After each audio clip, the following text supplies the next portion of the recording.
بسم الله الرحمن الرحيم.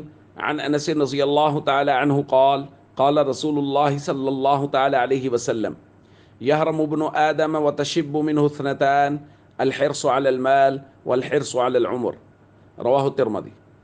نبی کریم صلی اللہ علیہ وسلم نے ارشاد فرمایا انسان بوڑھا ہو جاتا ہے مگر اس کی دو چیزیں جوان رہتی ہیں، ایک مال و دولت کا حرص اور دوسرا لمبی عمر کا حرص۔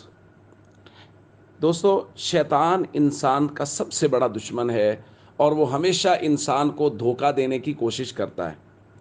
اصول اور ضابطہ تو یہ ہے کہ جب آدمی کی عمر زیادہ ہو جائے تو عقل کا تقاضا ہے کہ اس کا رجوع اللہ بڑھ جانا چاہیے، مال و دولت اللہ کے راستے میں بھرپور خرچ کرنا چاہیے، اور اس کو یہ بات سمجھنی چاہیے کہ اب میری عمر زیادہ ہو گئی، اب میری موت کا وقت اسباب کے درجے میں قریب ہے۔ لیکن شیطان ایسا دھوکہ دیتا ہے، ایسا مکر و فریب میں مبتلا کرتا ہے کہ آدمی کی عمر جس قدر بڑھتی رہتی ہے اس کا حرص علی المال اور حرص علی العمر وہ ساتھ ساتھ بڑھتا رہتا ہے، جیسا کہ نبی کریم صلی اللہ علیہ وسلم نے فرمایا۔ اور دیکھنے میں ایسا ہی آیا ہے، نوجوانوں میں خرچ کرنے کا جذبہ زیادہ ہوتا ہے بنسبت بزرگوں کے، بلکہ بسا اوقات تو ایسا بھی دیکھنے میں آیا کہ نوجوان بیٹا جو کماتا ہے اس نے والد صاحب کو پیسے دیے، بڑی عمر کے بزرگ ہیں کہ جی جائیں مدرسہ میں دے دیں، تو انہوں نے آدھے پیسے خود رکھ لیے، آدھے مدرسہ میں دے دی۔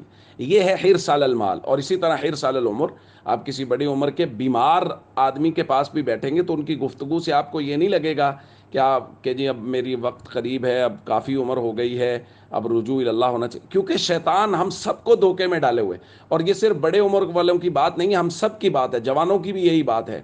تو ہم سب کو شیطان کے مکر و فریب سے ہمیشہ بچنا چاہیے اور قبر کی، آخرت کی تیاری کرنی چاہیے۔